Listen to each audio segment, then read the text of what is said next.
registered nurse. I have two children, ages 5 and 2.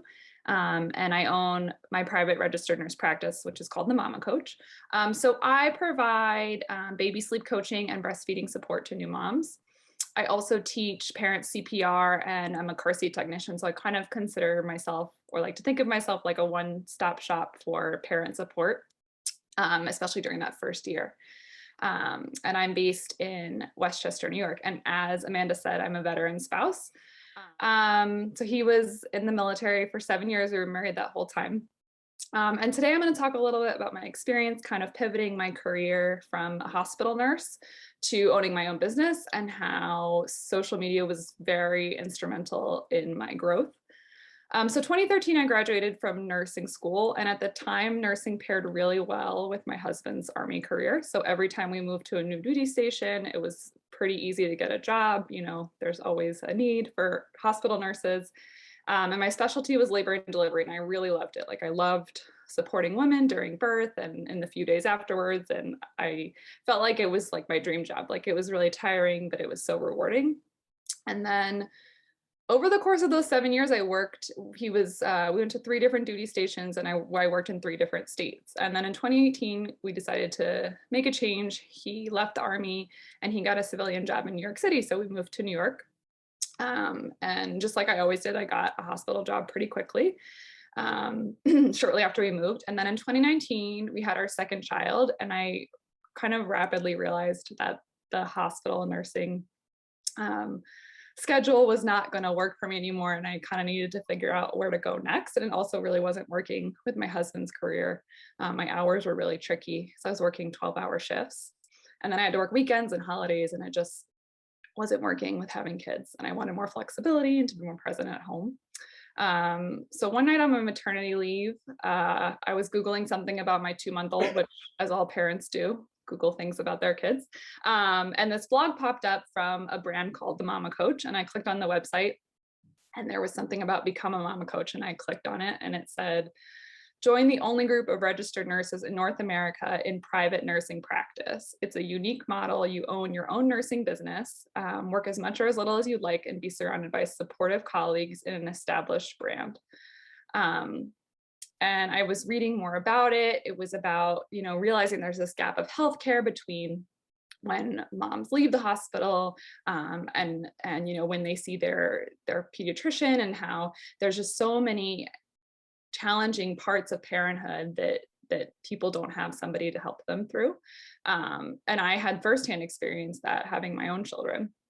And I feel like this like light bulb went off in my head as I was reading it, because I was like, oh, I can really use my background, but do it on my own terms and still help moms, but doing what I love to do. So the Mama Coach is sort of similar to a franchise in that I had to pay licensing fees and an investment to establish my practice under their brand, but then I have full autonomy in how I run my business.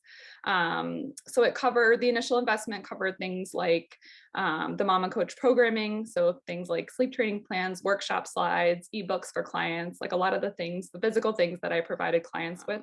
And the other thing I really loved about it is that they offer sort of a community of the other coaches. So we are like in a Facebook group together, and we can bounce ideas off each other, challenging client situations, or business questions and things like that. And that community was really key, and was also a big selling point. And there's also continuing professional development that the brand provides as well.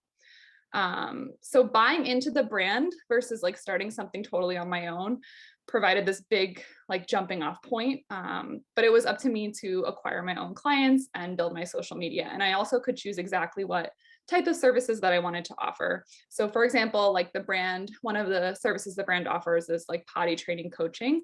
But I did not enjoy my potty training experience, my personal potty training experience with my son. And I knew I was not going to be coaching anybody to do that, because I never want to go through that again. But on the other hand, when I had my first baby, and then second baby, I really enjoyed learning so much about baby sleep, and my friends would come to me for advice about baby sleep, and I like gobbled up books and blogs about it. So that was an area where I felt more passion for.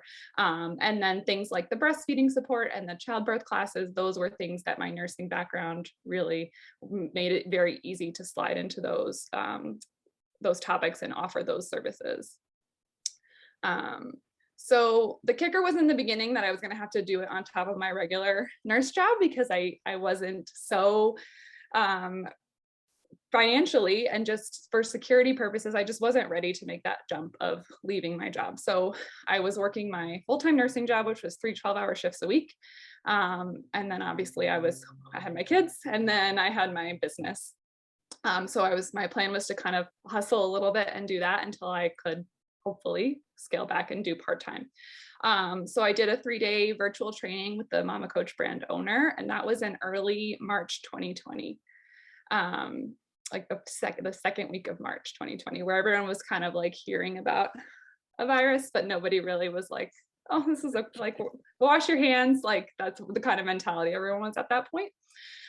So the training, it focused, it had some social media information. It had a lot of information about like your workflow. And then it focused heavily on the company's in-person services model, because that's how they had done things up to that point. So I planned to launch my practice like as soon as the training was over. I was super excited. My maternity leave simultaneously was coming to an end. I was right back about to go back to the hospital.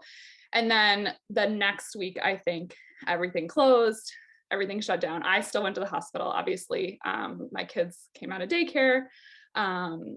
And I was like, I'll wait a little bit. I'll just, everybody kind of thought at that point, we're also naive, like, oh, it'll just be 2 weeks. And then, but obviously it wasn't. So I decided to just go for it and launch, obviously with a focus on virtual services. So April 2nd, 2020, I posted my first Instagram post till 0 followers, basically, and launched my business. And initially I had no clients for a few months, which was really hard. It was really disheartening. But the positive was that it allowed me to throw almost all of my energy into like the back end of my business and my social media. And I found social media, especially Instagram, to be so much fun, even though it was like part of my work for my business. I really liked creating content. In addition to creating my own posts, I started reaching out to baby brands on Instagram with larger followings, offering to do like expert Q&A takeovers on their page so that I could put my face in front of other parents that follow their accounts and they would link my account. Because parents are on Instagram. Okay. My ideal client is on Instagram. My ideal client is up with their baby at 2 a.m. and is scrolling Instagram, trying to stay awake and find some community and like, some advice about how to help their baby sleep. Okay. And I knew, as a millennial, I'm on Instagram. I was comfortable there. I have no background in social media marketing, but I was a consumer of Instagram myself. So I did feel comfortable there. I started a completely separate account that was not my personal. And once I started doing these Q&As and I started to build a little, very, very slowly, a few followers. But that collaboration in the beginning was very key for me so that I could get in front of more people that I would have never been able to, they would have never heard of me otherwise. So even though I was having fun on social media, those first few months were really hard. Like I was so impatient. I thought I would like never get to the point where I was having consistent clients. And it was definitely like a time of a lot of self-doubt. Like, should I have really done this? This is a terrible idea. Did I just, invest a lot of money and nothing's going to happen? And I had friends and family who were really excited for me. And they would frequently ask me like, how's it going? How's it going? And I just felt like I had nothing to show for myself. And that was like that was hard. And it was also just a hard time for everybody. I mean, it was the summer of 2020 and, I was working at a hospital. That was stressful. It was nice to have this creative outlet though, but it was a stressful time for sure. And then in August of 2020, one of the local influencers that I follow posted about her baby's sleep struggle. And if you haven't heard the term before, an influencer is someone with the ability to impact potential customers' decisions by promoting or recommending the brand's offerings or products on social media. So they get paid by brands, either in money or in product or combination, to talk about something that they offer. And they typically have large social media followings.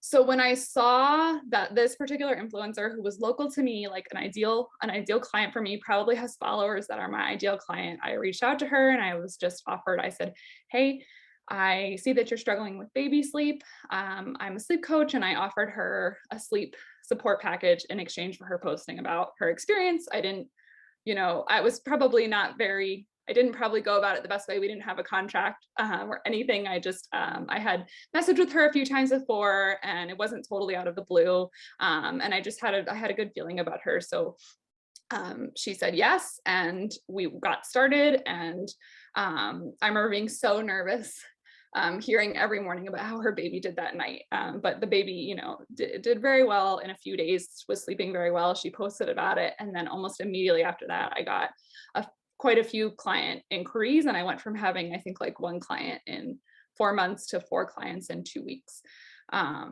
And then simultaneously, my social media following continued to grow. I kept consistent with my posting. I kept an eye on my insights. So on Instagram, if you have a business account, you can see what Instagram calls insights in each post. And these tells you metrics like how many people saw the post, how many shares it got, how many followers you got from that post. And looking at those metrics really helped me figure out the posts that resonated with my audience and posts that didn't resonate so much. So that feedback was very helpful. And then I also just found that once I got those few first clients, I got more and more referrals, and I started to have a steady stream of clients each week.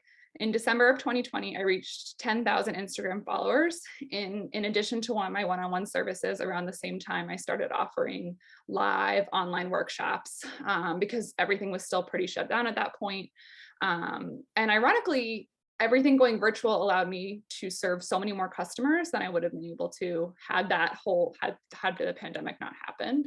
And I had really envisioned this business when I started as being much more local focused. And I do in-home consults for breastfeeding, but the large majority of my services are virtual for the sleep coaching and the classes. So in March of 2021, so about a little before a year after I launched, I was able to quit my full-time nursing job, and I transitioned to a part-time mother-baby navigator nurse position at my hospital. So I still work with patients, but not in the clinical sense. I'm not at the bedside anymore.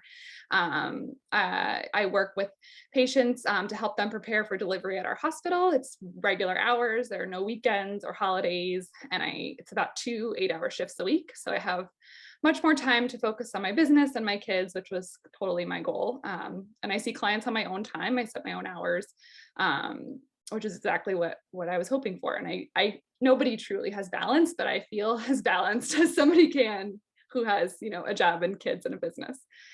So as of today, I have about 60,000 Instagram followers. And that's having my business and my account for about 2 years. So social media has been very powerful for me. My live workshops, which I mostly market through Instagram, are very well attended. I usually have between 50 to 150 paid attendees. And then I also launched my first self-paced online course this year. So versus a live workshop where it's over Zoom, people can ask questions, the self-paced course, they can take it on their own time with video modules and work through it. And my goal this year is to create 2 more online courses before the end of the year. I have one in the works now, but this will help me continue to scale my business. And with the larger Instagram following, I also added another stream of income in the form of affiliate marketing. So I recommend kind of similar to an influencer, but brands aren't paying me directly, but I do recommend products that I like, that I want to talk about anyway. And then if they use my special link, I get a small commission from that. So that's helped as well. And I thought when I graduated nursing school that I would be a hospital nurse forever. I never envisioned having my own business or having any kind of following on social media. I really had no experience with either, just my background knowledge as a nurse and the drive to help new moms, which I already love to do. I think if you're passionate enough about something, especially something that's going to help other people, that's really all you need. You can pretty much learn everything else on the fly. And there's so many avenues for coaching. There's so many areas of coaching, virtual coaching out there. It's really an exploding industry right now. And it's been, flexible, fulfilling, and lucrative for me. So it was a big leap for me, but I'm very glad I did it.